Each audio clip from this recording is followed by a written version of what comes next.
Halo, Assalamualaikum warahmatullahi wabarakatuh. Perkenalkan nama saya Nokta Priyatin dari KM 201 NIM 25050101164.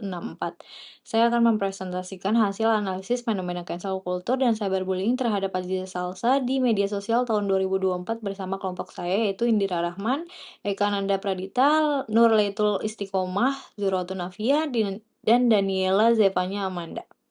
Berikut presentasi dari kami, selamat menyaksikan.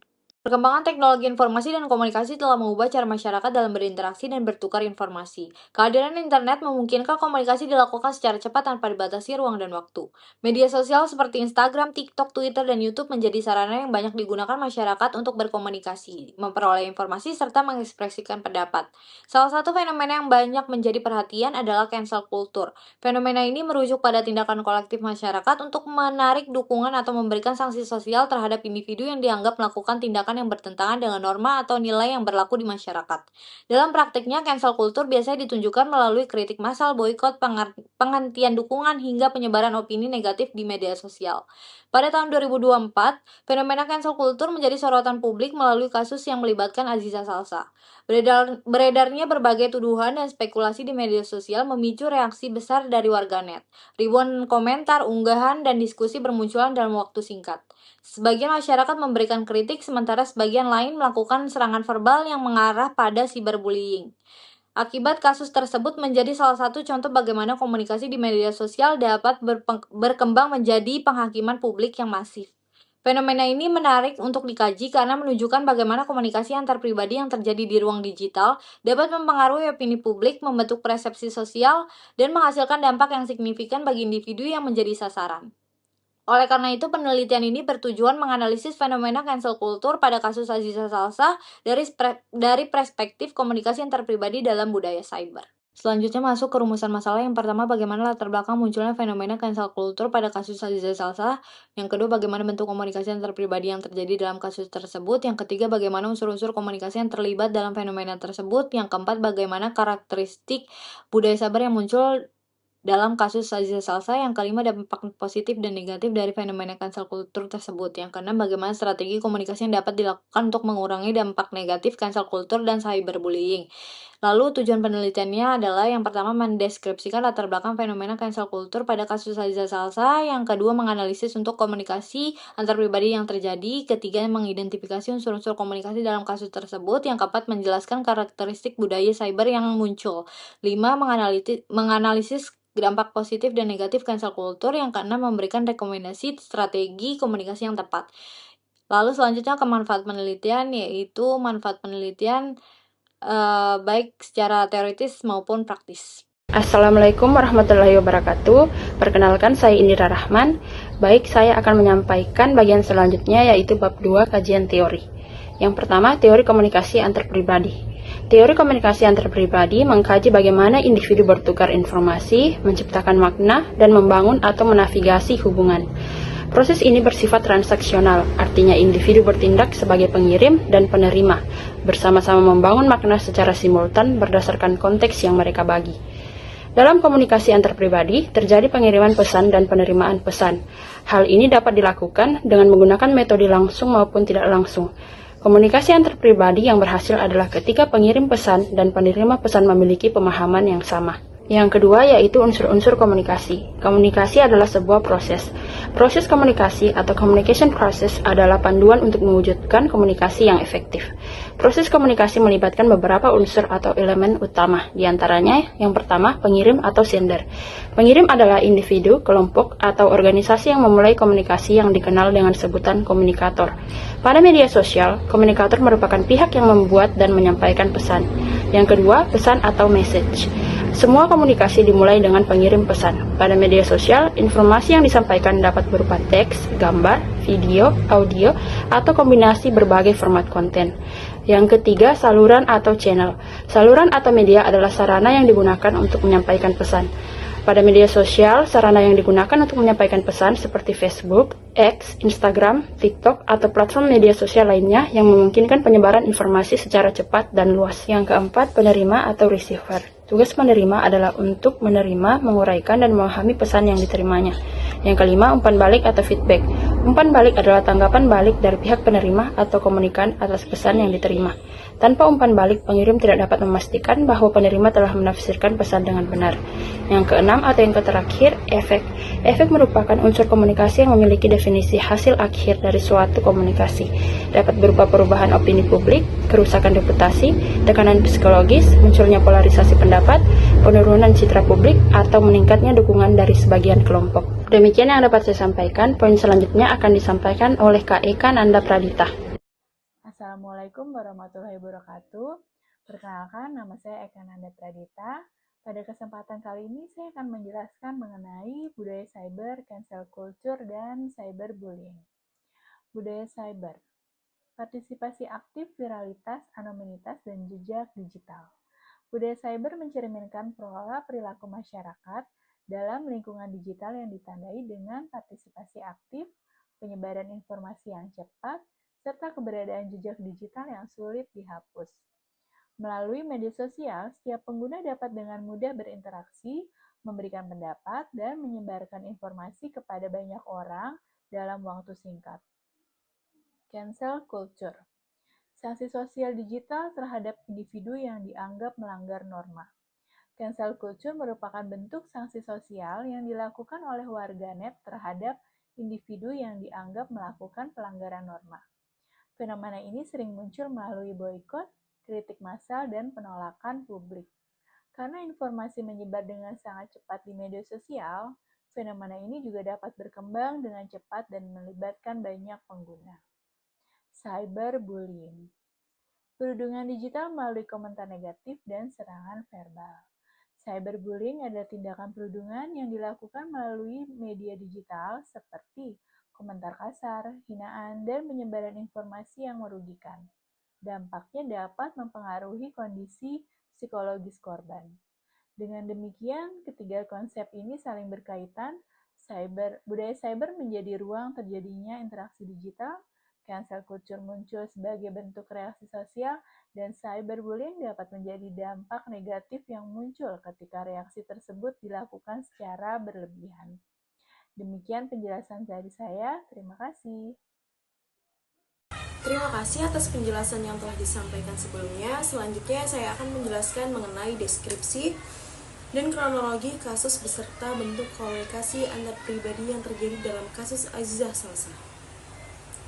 Kasus ini bermula pada tahun 2024, ketika muncul dugaan perselingkuhan yang melibatkan Azizah Salsa dan menjadi viral di berbagai media sosial seperti X, Instagram, dan TikTok.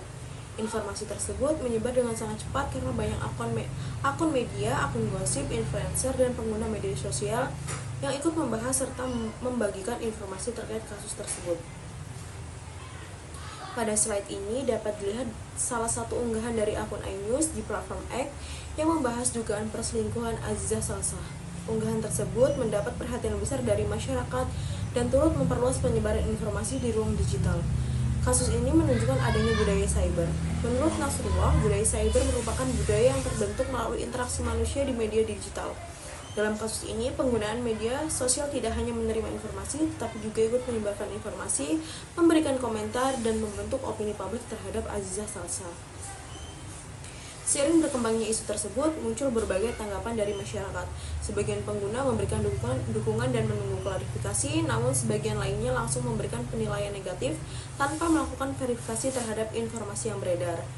Fenomena ini kemudian berkembang menjadi cancel culture. Menurut Laili dan rekan-rekan, cancel culture merupakan bentuk kontrol sosial di ruang digital yang dilakukan dengan menarik dukungan terhadap seseorang yang dianggap melakukan pelanggaran tertentu.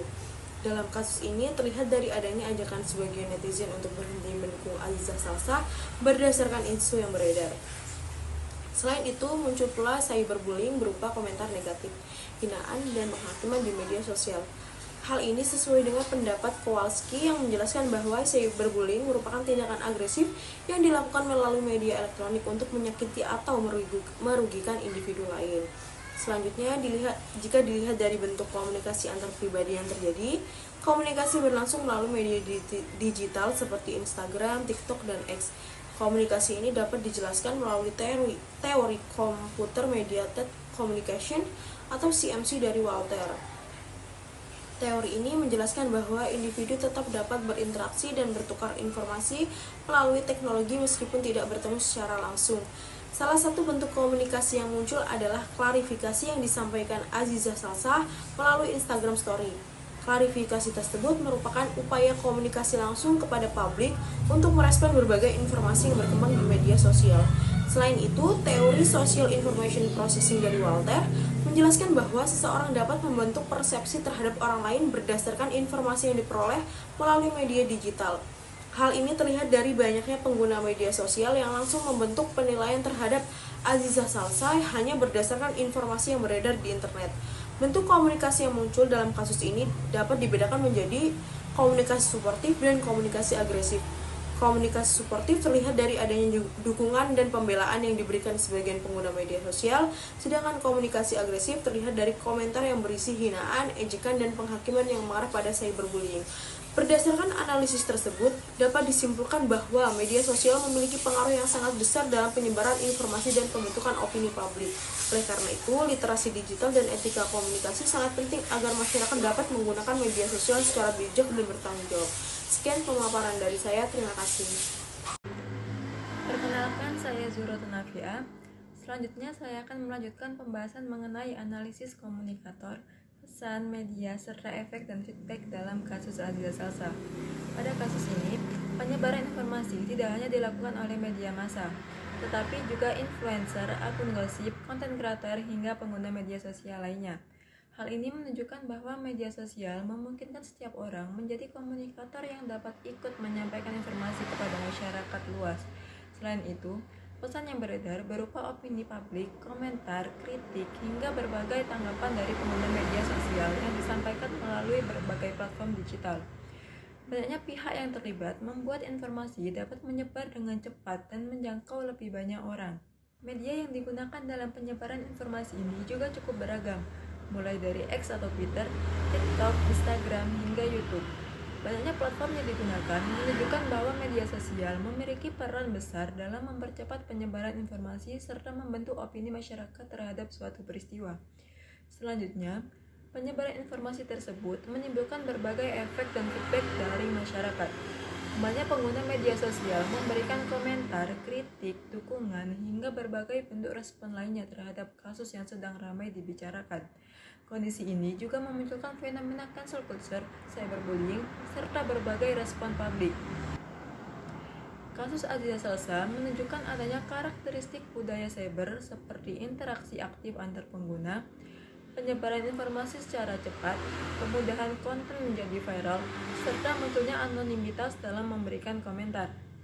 Selain itu, media sosial juga memberikan kebebasan bagi pengguna untuk menyampaikan pendapat, sehingga masyarakat tidak hanya menjadi penerima informasi, tetapi juga ikut membentuk opini publik. Seluruh aktivitas tersebut kemudian meninggalkan jejak digital yang dapat diakses kembali, yang menunjukkan besarnya pengaruh komunikasi digital terhadap kehidupan sosial. Perkenalkan, nama saya Daniela Zevanya Amanda dengan NIM 2505010100204 dari kelompok 4 akan menjelaskan dampak positif dan negatif serta rekomendasi dan kesimpulan dengan judul analisis fenomena cancel culture dan cyberbullying terhadap Aziza Salsa di media sosial tahun 2024. Dampak positif yang pertama, kontrol sosial digital menjadi pengingat bagi pengguna media sosial agar lebih menjaga sikap karena selalu diawasi masyarakat. Yang kedua, mendorong klarifikasi, memaksa pihak yang dirugikan oleh berita palsu untuk segera memberikan penjelasan dan meluruskan informasi. Yang ketiga, meningkatkan literasi digital, menumbuhkan sikap kritis pada sebagian pengguna untuk memverifikasi informasi sebelum mempercayainya. Dan yang terakhir, bermanfaat jalur hukum menjadi momentum bagi pihak yang dirugikan untuk menggunakan mekanisme hukum Indonesia sebagai perlindungan di ruang digital. Untuk dampak negatifnya, yang pertama, cyberbullying memicu ujaran kebencian, fitnah, dan kekerasan verbal secara kolektif yang sulit dihentikan. Yang kedua, penghakiman sepihak, membuat netizen langsung menghakimi seseorang tanpa melakukan verifikasi fakta terlebih dahulu. Yang ketiga, kerusakan citra permanen, meninggalkan jejak digital negatif yang merusak reputasi seseorang dalam jangka panjang. Yang keempat, gangguan kesehatan mental, tekanan akibat perundungan, dan cancel culture secara bersamaan berisiko mengganggu mental korban. Dan yang terakhir, penyebaran misinformasi, viralitas tanpa verifikasi dapat membentuk persepsi publik yang keliru dan menyesatkan. Dan yang terakhir, kesimpulan atau rekomendasi yang dapat diambil dari materi tersebut, tokoh publik wajib menyiapkan strategi komunikasi krisis sejak dini untuk meredam isu sebelum membesar.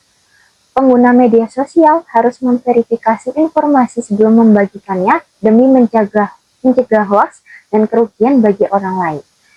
Platform digital perlu memperkuat sistem deteksi konten berbahaya serta menyediakan fitur pelaporan yang cepat dan responsif. Yang terakhir, peneliti dan akademisi diharapkan memperdalam kajian terkait budaya cyber, etika komunikasi digital, dan perlindungan hukum di media sosial. Demikian materi yang dapat kami sampaikan.